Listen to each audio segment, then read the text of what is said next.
Fashion designer എന്ന നിങ്ങളുടെ സ്വപ്നം യാഥാർത്ഥ്യമാക്കൂ.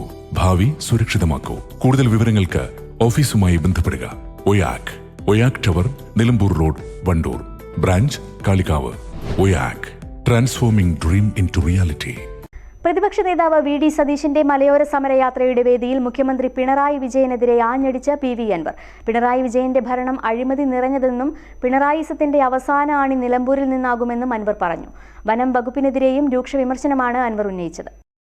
കേരളത്തിലെ വന്യജീവി സംഘർഷത്തിന്റെ ഗൌരവമറിയാത്ത രണ്ടുപേരെ കേരളത്തിലുള്ളൂ. അത് വനം മന്ത്രിയും മുഖ്യമന്ത്രിയുമാണ്.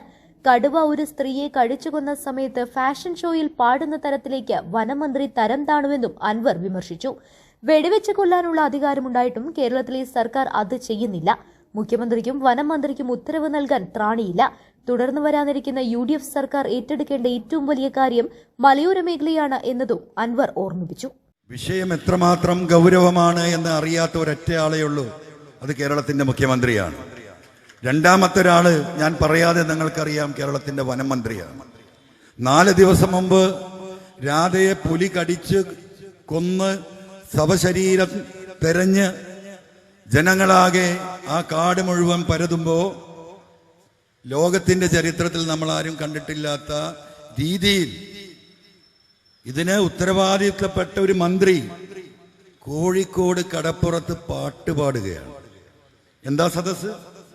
Fashion show. നിങ്ങൾ മനസ്സിലാക്കണം, 10-75 വയസ്സായിട്ട് ഇപ്പോഴും ഫാഷൻ ഷോയിൽ പോയി പാട്ട് പാടുന്ന അവസ്ഥയിലേക്ക് കേരളത്തിന്റെ ഒരു മന്ത്രി തരം താണിരിക്കുന്നു. എന്താണ് ഈ ഒരു മെസ്സേജ്? പാട്ട് നമ്മളൊക്കെ പാട്ട് കച്ചേരി വെക്കാറുണ്ട്. ഇവിടെ ഇരിക്കുന്ന CP ഒക്കെ ചിലപ്പോൾ പാട്ട് പാടാറുണ്ട്. ആ പാട്ട് എന്തിനു വേണ്ടിയാ? ഈ നാട്ടിലെ പാവപ്പെട്ട മനുഷ്യരുടെ ചികിത്സാ ഫണ്ടിന് നമ്മൾ ഗാനമേള വെക്കാറുണ്ട്, ബിരിയാണി ചാലഞ്ച് വെക്കാറുണ്ട്. ജനങ്ങളെ സഹായിക്കാൻ വേണ്ടിയിട്ടുള്ള അത്തരത്തിലുള്ള ജനകീയമായ പല കാര്യങ്ങളും നടത്താറുണ്ട്. ഇവിടെ ഇരിക്കുന്ന പലരും, ഞാനടക്കം, അതിലൊക്കെ ആ രീതിയിൽ പങ്കെടുത്തിട്ടുണ്ടാകും. അങ്ങനെ ഒരു ചടങ്ങിലല്ല ഇത്. News bureau, Edakkara. സ്വന്തം ഹൈസ്പീഡ് ഇന്റർനെറ്റ്, നമ്മുടെ സ്വന്തം ഇന്റർനെറ്റ്.